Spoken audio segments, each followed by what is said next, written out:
Welcome guys, स्वागत है आपका मेरे चैनल टेक साहब में। आज मैं आपके लिए लेकर आया हूं एक स्पेशल पीसी बिल्ड की वीडियो, जहां पर मैं आपको दिखाऊंगा एक पीसी बिल्ड कर ये कितना आसान है। आप अपने घरों में भी आराम से पीसी बिल्ड कर सकते हैं। वीडियो शुरू करने से पहले आप लोगों से रिक्वेस्ट है कि अगर आपका भी इंटरेस्ट इसी तरह के पीसी बिल्ड और पीसी कंपोनेंट से रिलेटेड प्रोडक्ट्स में है तो आप मेरे चैनल को सब्सक्राइब कर दें और बेल के बटन को प्रेस। मैंने इस पीसी बिल्ड के लिए ये सारे कंपोनेंट्स यूज़ किए हैं जो आप अभी मेरी स्क्रीन पर देख सकते हैं। इन कंपोनेंट्स का मैंने अपना एफिलिएट लिंक आप लोगों को डिस्क्रिप्शन में दे दिया है। अगर जिन किसी को भी यह प्रोडक्ट खरीदना है, आप मेरे लिंक से बहुत ही आसानी से इन प्रोडक्ट्स को amazon.com से खरीद सकते हैं। तो आइए शुरू करते हैं। इस पीसी बिल्ड में मैं कौन कौन से कंपोनेंट का यूज़ करने वाला हूँ। इस पीसी बिल्ड के लिए मैंने गीगाबाइट की तरफ से आने वाला 450 DS3H मदरबोर्ड का यूज़ किया है। ये AMD के 450 चिपसेट के ऊपर बेस्ड मदरबोर्ड है जो इस तरह के बिल्ड के लिए बहुत ही अच्छा रहता है। गीगाबाइट की तरफ से आने वाली ORS RAM 8x2 memory kit का मैंने इस्तेमाल अपने इस बिल्ड पे किया है, यानी इस बिल्ड के लिए मैंने 16 GB रैम सेलेक्ट की है और ये रैम ARGB वाली है। इस बिल्ड में मैंने कोई भी हार्ड डिस्क नहीं लगाई है। इस बिल्ड में मैंने यूज़ की है WD ग्रीन की तरफ से आने वाली 240 GB की M.2। इसमें प्रोसेसर मैं लगा रहा हूँ Ryzen की तरफ से आने वाला 3200G। यह एक APU है। अभी बजट कम होने के कारण मैंने इस बिल्ड में 3200G का ही यूज़ किया है। इस बिल्ड के लिए मैंने चिपट्रॉनिक्स की तरफ से आने वाले करानोस RGB गेमिंग कीबोर्ड का यूज़ किया है। यह कीबोर्ड 999 रुपये में amazon.com में उपलब्ध है।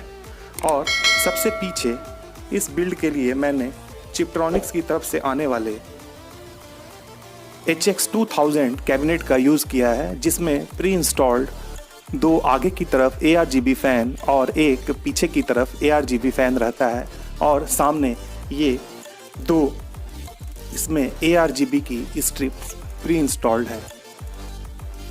तो आइए दोस्तों, सबसे पहले मैं अपने मदरबोर्ड के ऊपर प्रोसेसर, रैम और ये M2 आप लोगों को इंस्टॉल करके दिखाता हूँ।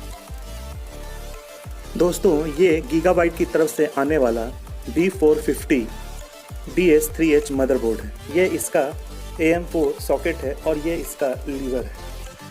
और यहाँ पर आप देख सकते हैं साइड में एक ट्रायंगल का निशान दिया गया है, जो कि प्रोसेसर में भी गोल्डन कलर का दिया रहता है। उसके साथ अलाइन करके इस प्रोसेसर को यहाँ लगा लेना है। तो आइए मैं प्रोसेसर को बॉक्स से निकाल कर इस AM4 सॉकेट में लगाता हूँ। ये Ryzen का 3200G APU है।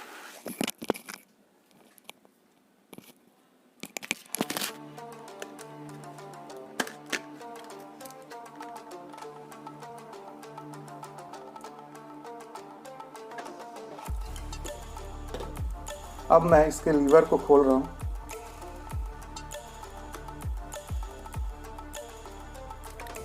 यहाँ पर देख सकते हैं एक ये गोल्डन कलर का ट्रायंगल का निशान दिया गया है। इसको यहाँ पर इसके साथ अलाइन करके बस रख देना है। ये अच्छी तरह से चले जाने के बाद ये बिल्कुल भी हिलेगा नहीं और इस लीवर को लगा देना है। ये प्रोसेसर लग गया, प्रोसेसर का काम खत्म हो गया दोस्तों। अब इस प्रोसेसर को कूल रखने के लिए मैं इसके ऊपर CPU का फैन फिट करूंगा। उससे पहले ये प्लास्टिक के क्लिप्स को मैं बाहर लगा देता हूं, क्योंकि इसमें दिए गए फैन में इन क्लिप्स की कोई भी आवश्यकता नहीं है।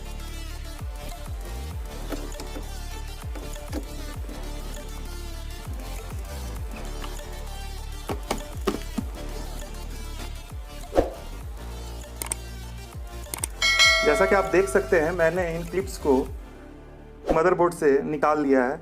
अब इसके पीछे ये 4 स्क्रू टाइट करने के लिए फैन की इसके पीछे एक प्लेट लगी रहती है। इसको नहीं निकालना, इसको एज इट इज़ ऐसे ही रख देना है। अब इसके ऊपर मैं CPU का फैन टाइट करूँगा। CPU फैन के पीछे ऑलरेडी थर्मल ग्रीस अप्लाइड रहती है, इसीलिए इसमें कभी भी आप अपना हाथ नहीं लगाएं। इस फ़ैन को लगाने के लिए इस बात को हमेशा याद रखें कि यहाँ पर जो AMD की ब्रांडिंग है वो रैम स्लॉट के हमेशा अपोजिट डायरेक्शन में रहेगी। ये AMD की जो ब्रांडिंग है इन रैम स्लॉट्स के यूँ कहें पैरेलल या अपोजिट में ये हमेशा रहेगी। अब आपको करना कुछ भी नहीं है, बस इनको इन चारों जो नीचे स्क्रू लगाने के लिए जगह दी हुई थी उसके साथ आपको अलाइन करना है।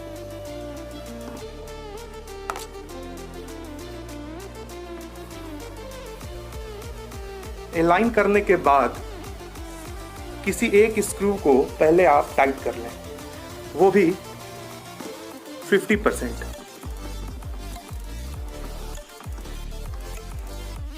उसके बाद जस्ट उसके अपोजिट डायरेक्शन वाले को टाइट कर लें 50%।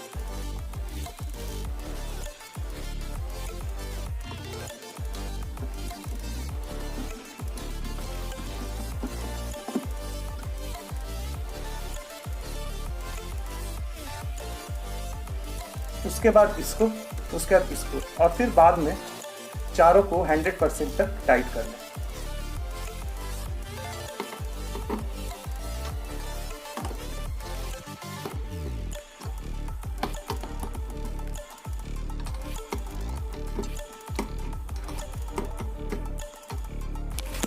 तो ये था दोस्तों AMD के Ryzen प्रोसेसर को लगाने की विधि। आपको ज़रूर समझ में आ गई होगी कि कितने आसानी से मैंने यहाँ पर अभी प्रोसेसर के ऊपर ये फ़ैन इंस्टॉल कर दिया है।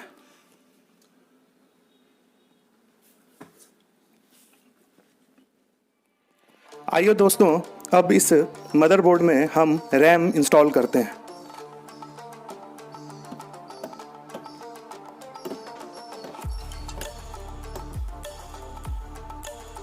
इस सिस्टम के लिए मैंने गीगाबाइट की तरफ से आने वाली ओरस रैम को सेलेक्ट किया है, जो 8 GB की 2 स्ट्रिप्स हैं और इसमें साथ ही साथ 2 डमी स्ट्रिप दी गई हैं RGB इफेक्ट्स को बेहतर दिखाने के लिए। आइए अब मैं इसमें आपको रैम इंस्टॉल करके दिखाता हूँ।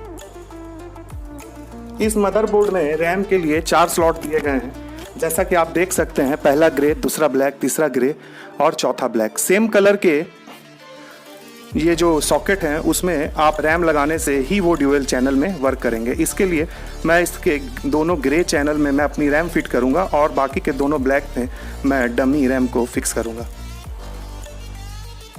रैम के बीच में एक कट का मार्क रहता है और इस सॉकेट के भी बीच में एक कट का मार्क रहता है।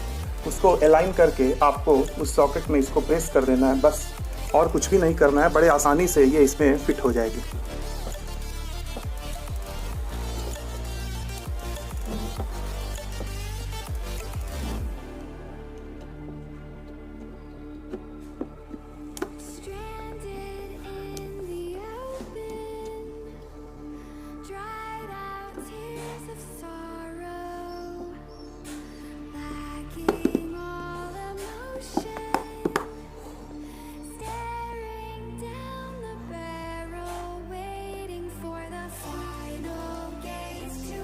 तो देख सकते हैं दोस्तों कि मैंने इस सॉकेट में अपनी 2 रैम्स और 2 डमी दोनों 4 मिलाकर मैंने इसमें लगा दी है। अब मैं इसमें M.2 इंस्टॉल करूंगा। इस मदरबोर्ड में इस जगह पर M.2 का स्लॉट दिया गया है और मैं अब इसमें M.2 फिक्स करके आप लोगों को दिखाता हूँ। इस मदरबोर्ड में M.2 के लिए पहले से ही स्क्रू दिया गया है, उसे मैं अनस्क्रू कर लेता हूँ।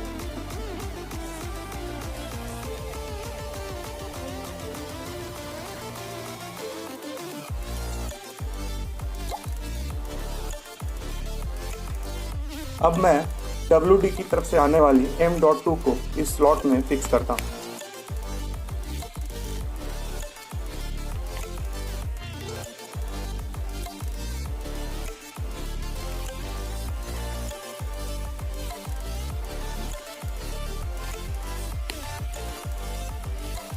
फिक्स होने के बाद ये इसी तरह से ऊपर उठ जाती है।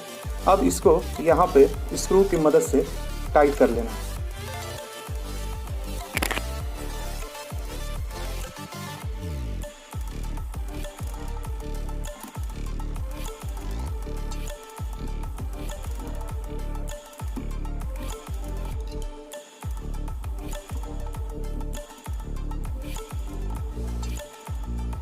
ये अब अच्छी तरह से इस स्लॉट में फिक्स हो चुकी है। इस मदरबोर्ड में CPU फैन के लिए यहाँ पे हेडर दिया गया है, इस फैन के जस्ट पीछे। अब मैं इस वायर को यहाँ पे कनेक्ट कर देता हूँ। दोस्तों, अब मदरबोर्ड के ऊपर जो भी मेजर काम थे वो मैंने कर लिए हैं। अब बारी आती है कि मैं अपने कैबिनेट में पावर सप्लाई यूनिट को फिक्स करूं और अपने मदरबोर्ड को फिक्स करूं। तो आइए अब अपने कैबिनेट में पावर सप्लाई यूनिट को हम इस कैबिनेट में पीछे के दिए गए स्लॉट में PSU इंस्टॉल करके आप लोगों को दिखाता हूं। इस बिल्ड में मैं जो PSU यूज़ कर रहा हूं वो गीगाबाइट की तरफ से आने वाला PS550B है, जो ये 80+ ब्रॉन्ज बैच के साथ आता है। इस PSU के बॉक्स में ही इसको टाइट करने के लिए 4 स्क्रू दिए जाते हैं। इनकी मदद से मैं इस PSU को कैबिनेट के ऊपर फिक्स कर लूँगा।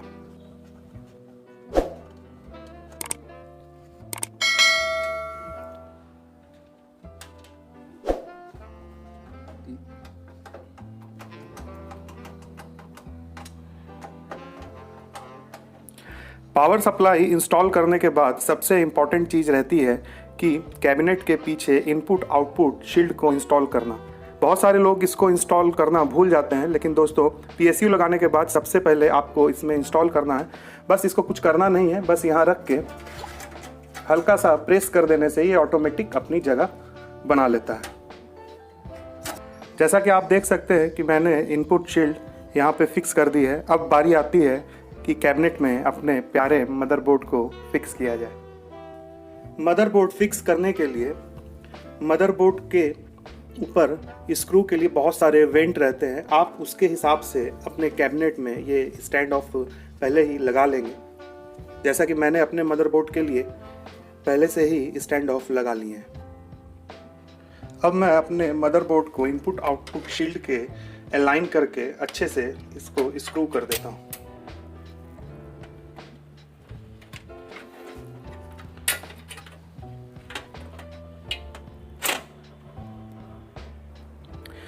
जैसा कि आप देख सकते हैं कि मैंने एक एक करके मदरबोर्ड के सारे स्क्रू की मदद से कैबिनेट के ऊपर मैंने इसे अच्छे तरह से टाइट कर दिया है।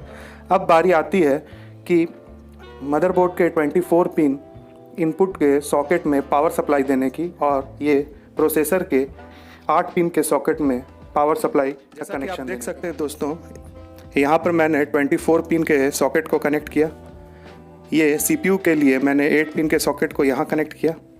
इस जगह पे आप देख सकते हैं ये फ्रंट पैनल के जितने भी सॉकेट दिए रहते हैं उसमें से ये है आपकी ऑडियो के लिए जो फ्रंट पैनल में माइक, और हेडफोन के लिए जो 3.5 mm के जैक दिए रहते हैं उसके लिए ये कनेक्शन मैंने किया।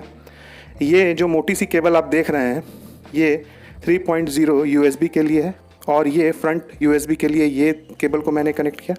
और ये कुछ कनेक्शन है फ्रंट पैनल के स्टार्ट, रीस्टार्ट, और हार्ड डिस्क की LED और पावर की LED।